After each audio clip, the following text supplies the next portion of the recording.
The Ohio and Indiana Bar Associations require we give the attorneys of the addresses of the attorneys on the show. So today we have Anthony Castelli with us, and of course Dan Moore and Don Moore at the Moore Law Firm. You can get all this information on this and all our shows at fox19.com. Just click on Moore Law. Well, we just have a couple minutes left, but you had a graphic you wanted to show the viewers. Yeah, when we talk about traffic crashes, we're talking about an area of the law where a lot of people are involved, but it's also, there's some components to each crash that, or not every crash, but some crashes that people forget about. Areas where there's other points of liability than just the other person that was running into you.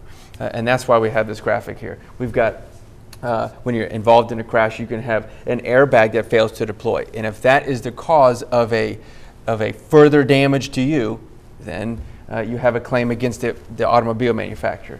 If you have a seatbelt that breaks or fails to fit properly, a lot of injuries occur because seatbelts don't fit properly. The geometry of the seatbelt's wrong. It rides up on the neck or something like that. The seat back failure, we've had some of those. Front seats sometimes will collapse. Back seats sometimes can collapse. So seats, seatbelts, airbags, other types of crush deformity in the vehicle, if it all looks like something wasn't right or somebody should have been able to escape this crash without a serious injury, you look at these things to see, okay, is the manufacturer on the hook for some of the damages here? Okay, all right. Let's go to a couple more calls. Let's start with Jack in Cherry Grove. Good morning, Jack. Morning, Deb. Quickly, I just want to say in my lifetime, I'm 65, I've been in 5 accidents, none of them my fault, and 3 of them were people without insurance, which were the easiest to take care of for me with my insurance company. But the 2 I'm calling about, the one in particular, about 3 years ago, I'm at Beachmont and 8 Mile, sitting at a stoplight, get hit in the rear end at 40 miles an hour, and wound up costing me almost $8,000 by the time everything was done, mainly medical bills. And I talked to the insurance company and told them, I don't want to settle them, I just want to get my medical paid. Take care of that, and we're done. And that wasn't even enough to do it. My insurance wound up having to pay the immediate medical damage part, and then they got reimbursed any money that was done, and I just couldn't believe it. I mean, maybe I'm not getting to an attorney or need to do something different. Is there something that Jack should do?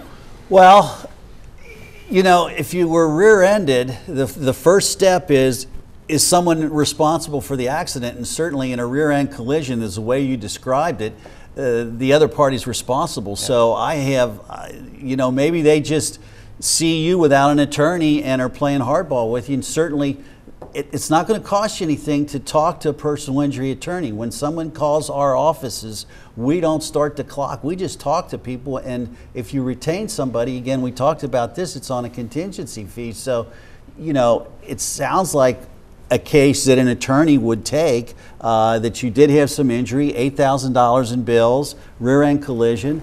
So, you know, I think that the mistake you're making is not talking to someone who's experienced in this area. Because I do think that's intimidating. I think people don't realize that I can call you and it isn't going to cost me anything, and just some people just think they should deal with it on their own.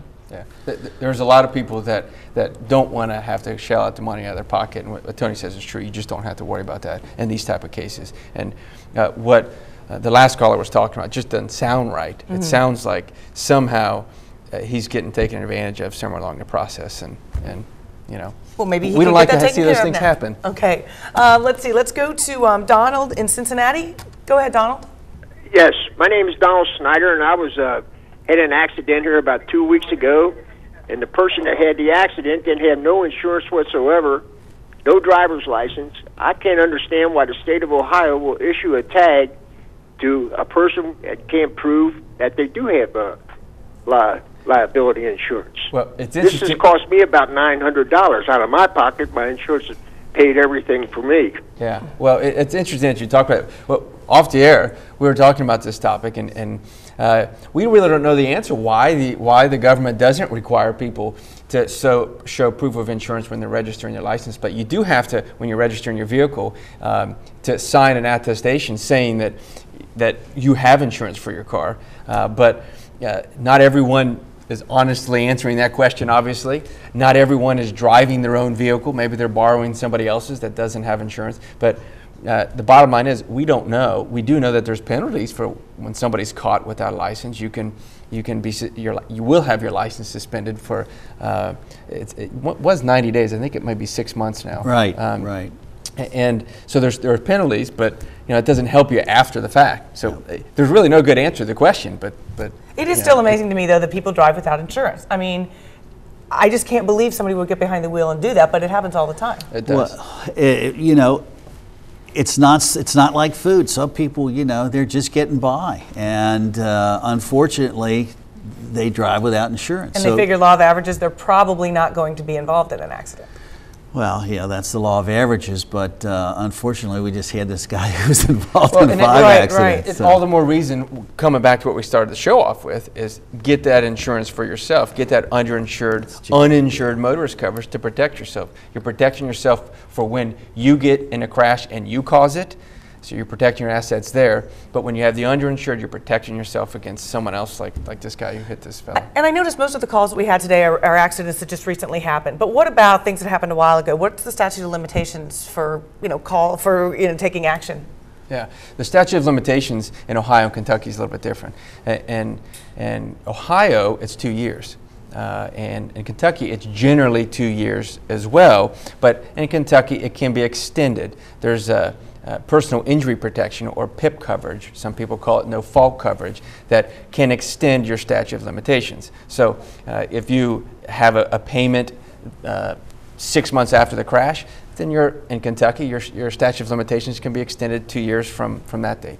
In Ohio, it's 2 years from the date of the crash. Okay, great.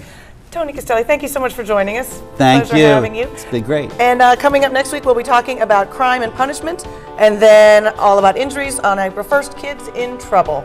Great. Dan, have a good week. You too, Dave. All right, we'll see you next Monday. We'll hopefully see all of you here next Monday on More Law.